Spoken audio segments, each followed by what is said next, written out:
अस्सलाम वालेकुम viewers, welcome back to quick cooking by सारा।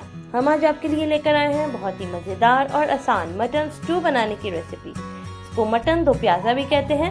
इसमें सिर्फ 3-4 मसाले यूज़ होते हैं और ये बहुत ही झटपट तैयार हो जाता है। सबसे पहले हम प्याज लेंगे और उसको काट के रख लेंगे। जैसा कि इसका नाम है मटन दो प्याज़ा, तो इसमें बहुत सारी प्याज का इस्तेमाल होता है, इसलिए प्याज हमने पहले ही काट के रख ली है। हमने इसमें 1 किलो प्याज यूज़ की है। अब हमने लिए हैं लहसुन के जवे, साबुत लाल मिर्च और साबुत काली मिर्च। इन तीनों चीज़ों को हम हामिन दस्ते में डाल के खूब अच्छे तरीके से कूट लेंगे। इसको बहुत जान लगा के कूटिएगा, क्योंकि काली मिर्च जो है वो बहुत ही मुश्किल से कुटती है। हमारा मसाला जो है वो कूट लिया है हमने। अब एक देगची में तेल गरम कर लेंगे और उसमें हम डाल देंगे थोड़ी सी प्याज। हमने इस वक्त पूरी प्याज नहीं डाली है, तकरीबन 2 से 3 प्याज़ें हम डालेंगे ब्राउन करने के लिए। जब ये अच्छी सी ब्राउन हो जाएंगी, इनको लाइट ब्राउन नहीं करना है, डार्क ब्राउन करना है, क्योंकि अगर आप लाइट ब्राउन करेंगे तो आपके सालन का रंग भी बहुत फीका फीका आएगा। प्याज बहुत अच्छी सी ब्राउन हो गई है। अब हमने इसमें डाल दिया है गोश्त। हमने मटन का इस्तेमाल किया है, आप बीफ या चिकन भी यूज़ कर सकते हैं। गोश्त को खूब अच्छे तरीके से भून लें ताकि उसका पानी जो है वो सारा जल जाए। तकरीबन 4 से 5 मिनट गोश्त को भूनेंगे।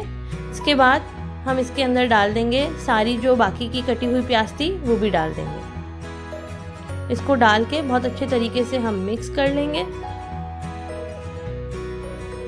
अब हम इसके अंदर जो हमने मसाले कूट के रखे थे वो डाल देंगे और नमक डाल देंगे और इसको डाल के फिर से तकरीबन 3-4 मिनट के लिए मज़ीद भूनेंगे ताकि मसाले का कच्चापन जो है वो ख़त्म हो जाए और लहसुन भी अच्छा सा भुन जाए। इसको बहुत अच्छे तरीके से मिक्स कर लें और 3 से 4 मिनट के लिए इसको मज़ीद भून लें। ये देखें भुन चुका है और तेल जो है वो नज़र आने लगा है। अब हम इसके अंदर पानी डालेंगे और इसको गलने के लिए रख देंगे। हमें इसमें ग्रेवी नहीं चाहिए, इसका सारा पानी हमें खुश्क करना है, तो हम इसमें थोड़ा पानी ही ऐड करेंगे और मटन को गलने तक पकाएंगे। हमने कुकर का इस्तेमाल किया है।